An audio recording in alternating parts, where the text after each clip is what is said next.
जय माँ दुर्गे, जय माँ कामाख्या। नमस्कार आप सभी को। आज हम दुर्गा सप्तशती से देवी के 12वें अध्याय, दुर्गा सप्तशती के 12वें द्वादश अध्याय का पाठ करने जा रहे हैं। अभी तक हमारे 11 अध्याय संपूर्ण हुए और यदि आपको इस पाठ में आनंद आया हो तो कृपया मेरे चैनल को सब्सक्राइब करिए, लाइक करिए और देखते रहिए और देवी की कृपा प्राप्त करते रहिए। धन्यवाद। द्वादशो अध्याय देवी चरित्रों के पाठ का महात्म्य। ध्यानम। ओम विद्युदां संप्रभां रघुपति स्कंध स्थितां भीषणां कन्याभिः करवालखेट विलसद्वस्ताभिरे रासेवितां हस्तैश्चक्र गदाशिखेट विशी कांशापं गुणं तर्जनीं बिभ्राणा मनलात्मिकां शशिधरां दुर्गां त्रिनेत्रां भजे। मैं 3 नेत्रों वाली दुर्गा देवी का ध्यान करता हूँ। उनके श्रीअंगों की प्रभा बिजली के समान है। वे सिंह के कंधे पर बैठी हुई भयंकर प्रतीत हो रही हैं। हाथों में तलवार और ढाल लिए अनेक कन्याएं उनकी सेवा में खड़ी हुई हैं। वे अपने हाथों में चक्र, गदा, तलवार, ढाल और बाण, धनुष, पाश और तर्जनी मुद्रा धारण किए हुए हैं। उनका स्वरूप अग्निमय है और वे माथे पर चंद्रमा का मुकुट धारण किए हुए हैं। देवी उवाच एभिः स्तवैश्च मां नित्यं स्तुष्यते यः समाहति तस्याहं सकलां बाधां नाशयिष्याम्य संशयम्। देवी बोली, देवताओं, जो एकाग्रचित होकर प्रतिदिन इन स्तुतियों से मेरा स्तवन करेगा उसकी सारी बाधाएं मैं निश्चित ही दूर कर दूंगी। मधुकैटभनाशं च महासुरघातनं कीर्तिष्यन्ति ये तद्वदवधं शुम्भनिशुम्भयोः। अष्टाम्यां च चतुर्दश्यां नवम्यां चैकचेतसः शोष्यन्ति च वै ये भक्त्या मम महात्म्यमुत्तमम्। न तेषां दुष्कृतं किञ्चिद् दुष्कृतोत्थान चापदः भविष्यति न दारिद्र्यं न चैवेष्टवियोजनं शत्रुतो न भयं तस्य दसुतो वा न राजतः न शत्रा न लतो यौघात् कदाचित् संभविष्यति। तस्मान् महात्म्यं पठितव्यं समाहितैः श्रोतव्यं च सदा भक्त्या परं स्वस्त्ययन्नं हि तत्। उपसर्गान् शेषांस्तु महामारी समुद्धवान् तथा त्रिविधमुतपां तं महात्म्यं शमयेन्मम। जो मधुकटप का नाश, महिषासुर का वध और शुंभ के संहार का प्रसंग का पाठ करेंगे तथा अष्टमी, चतुर्दशी और नवमी को भी जो एकाग्रचित होकर भक्तिपूर्वक मेरे उत्तम महात्म्य का श्रवण करेंगे उन्हें कोई पाप कभी छू भी नहीं सकेगा। उन पर पाप जनित आपत्तियाँ भी नहीं आएंगी। उनके घर में कभी दरिद्रता नहीं होगी और उनको कभी प्रेमी जन के विछोह का कष्ट भी नहीं भोगना पड़ेगा, विछोह का दुख भी नहीं भोगना पड़ेगा। इतना ही नहीं, उन्हें शत्रुओं से, लुटेरों से, राजा से, शस्त्र से, अग्नि से और जल की राशि से भी कभी भय नहीं होगा। इसलिए सबको एकाग्रचित होकर भक्तिपूर्वक मेरे इस महात्म्य को सदा पढ़ना और सुनना चाहिए। यह परम कल्याणकारी है। मेरा महात्म्य महामारी जनित समस्त उपद्रवों और आध्यात्मिक आदि तीनों प्रकार के उत्पातों को शांत करने वाला है। यत्रैतत् पठ्यते सम्यग् नित्यमायतने मम सदा न तद्विमोक्ष्यामि। सान्निध्यं तत्र मे स्थितं बलिप्रदाने पूजायामग्निकार्ये महोत्सवे सर्वं ममैतच्चरितमुच्चार्यं श्राव्यमेव च। जानता वापि बलि पूजां तथा कृतां प्रतीक्षाम्यहं प्रीत्या वह्निहोमं तथा कृतं शरत्काले महापूजा क्रियते या च वार्षिकी। तस्यां ममैतन्माहात्म्यं तन्माहात्म्यं श्रुत्वा भक्तिसमन्वितं सर्वा बाधा विनिर्मुक्तो धनधान्यसुतान्वितः मनुष्यो मतप्रसादेन भविष्यति न संशयः। श्रुत्वा ममैतन्माहात्म्यं तथा चोत्पत्त्यः शुभाः पराक्रमं च युद्धेषु जायते निर्भय पुमान्। मेरे जिस मंदिर में भी प्रतिदिन विधि पूर्वक मेरे इस महात्म्य का पाठ किया जाता है उस स्थान को मैं कभी नहीं छोड़ती। वहाँ सदा ही मेरा सान्निध्य बना रहता है। बलिदान, पूजा, होम और महोत्सव के अवसरों पर मेरे इस चरित्र का पूरा पाठ और श्रवण करना चाहिए। ऐसा करने पर मनुष्य विधि को जानकर या बिना जाने भी मेरे लिए जो बलि, पूजा या होम आदि करेगा उसे मैं बड़ी प्रसन्नता के साथ ग्रहण करूँगी। शरत काल में जो वार्षिक महापूजा की जाती है उस अवसर पर जो मेरे इस महात्म्य को भक्तिपूर्वक सुनेगा, पढ़ेगा, वह मनुष्य मेरे प्रसाद से सब बाधाओं से मुक्त और धन धान्य और पुत्र से संपन्न हो जाएगा। इसमें तनिक भी संदेह नहीं है। मेरे इस महात्म्य, मेरे प्रादुर्भाव की सुंदर कथाएं और युद्ध में किए हुए मेरे पराक्रम सुनने से मनुष्य निर्भय हो जाता है।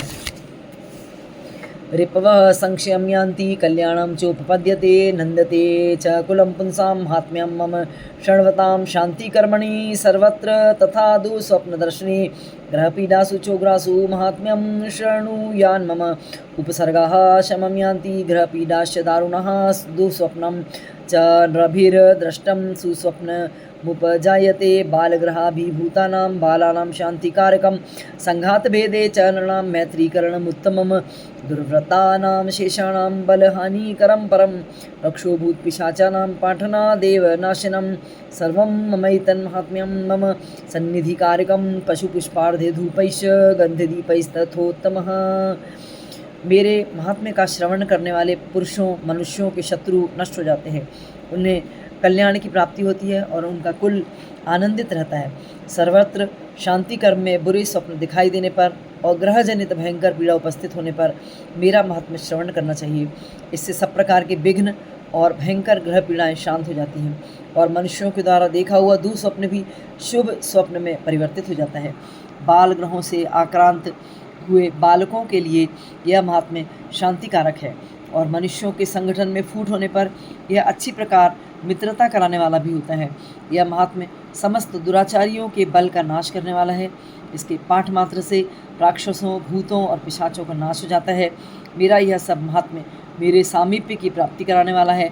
पशु, पुष्प, अर्घ्य, धूप, दीप, गंध आदि उत्तम सामग्रियों के द्वारा पूजन करने से और ब्राह्मणों को भोजन कराने से, होम कराने से, प्रतिदिन अभिषेक करने से, नाना प्रकार के अन्य भोगों का अर्पण करने से और दान देने आदि से 1 वर्ष तक जो मेरी आराधना की जाती है और उससे मुझे जितनी प्रसन्नता होती है उतनी ही प्रसन्नता, उससे ज़्यादा प्रसन्नता मेरे इस उत्तम चरित्र का एक बार श्रवण करने मात्र से होती है।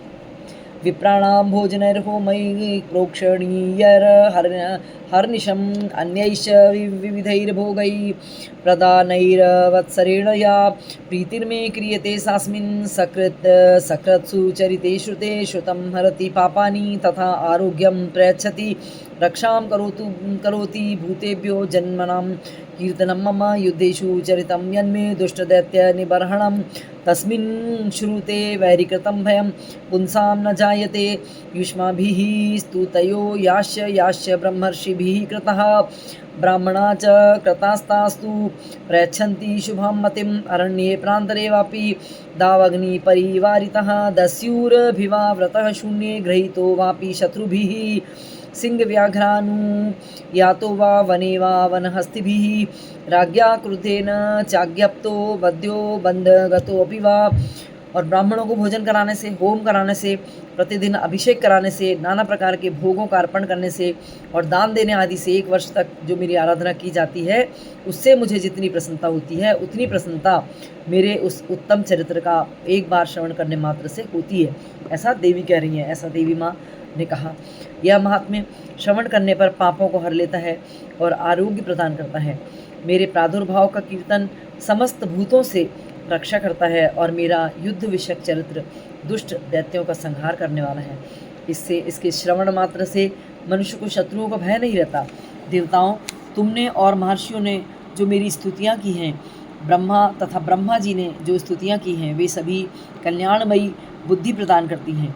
वन में, शून्य मार्ग में अथवा दावानल से गिर जाने पर, निर्जन स्थान में, लुटेरों के दाव में पड़ जाने पर या शत्रुओं के पकड़े जाने पर अथवा जंगल में सिंह, व्याघ्र और जंगली हाथियों के पीछे पड़ जाने पर, कुपित राजा के आदेश से वध या बंधन के स्थान में ले जाए जाने पर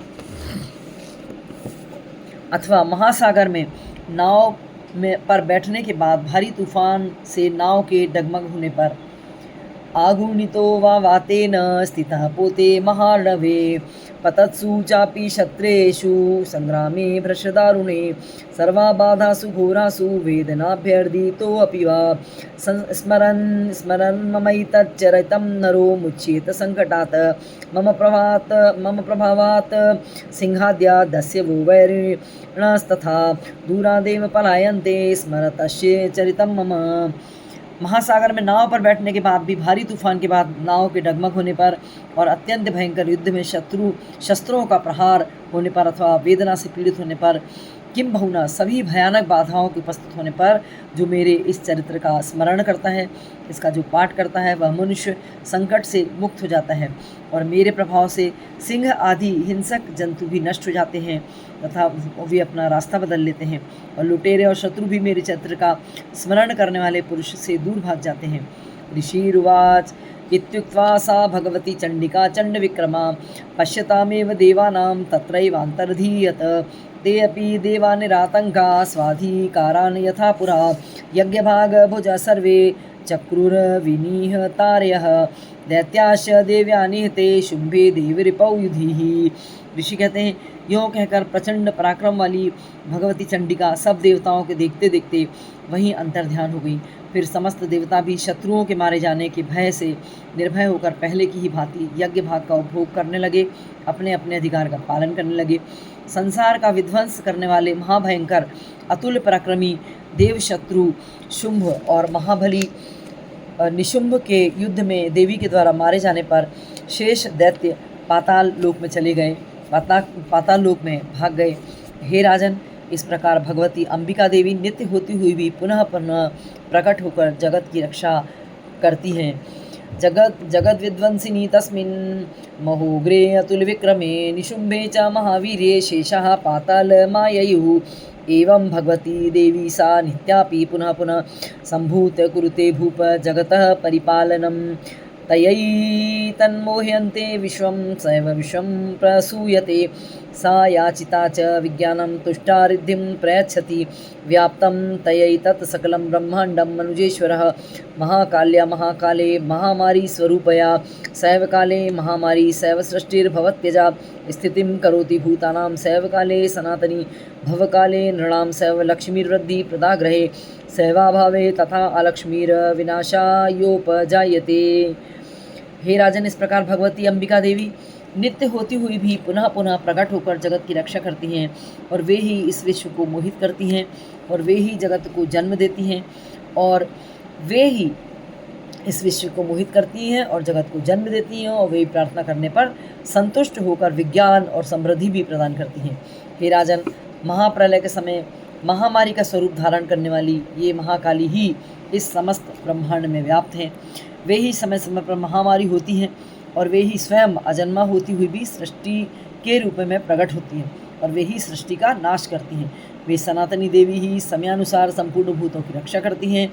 मनुष्यों के अभ्युदय के समय वे ही घर में लक्ष्मी के रूप में निवास करती हैं और उन्नति प्रदान करती हैं और वे ही अभाव के समय दरिद्रता बनकर विनाश का कारण बनती हैं।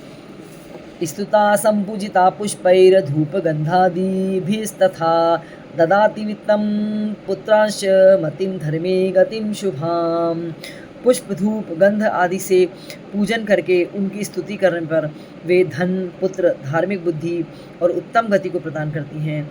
इस प्रकार श्री मार्कंडेय पुराण में सावर्णिक मनवंतर की कथा के अंतर्गत देवी महात्म्य में फलश्रुति नामक 12वां अध्याय पूरा हुआ। इति श्री मार्कंडेय पुराणे सावर्णिके मनवंतरे देवी महात्म्ये फलस्तुति फलश्रुतिर्नाम 12वां अध्यायः। ओम नमः शिवाय।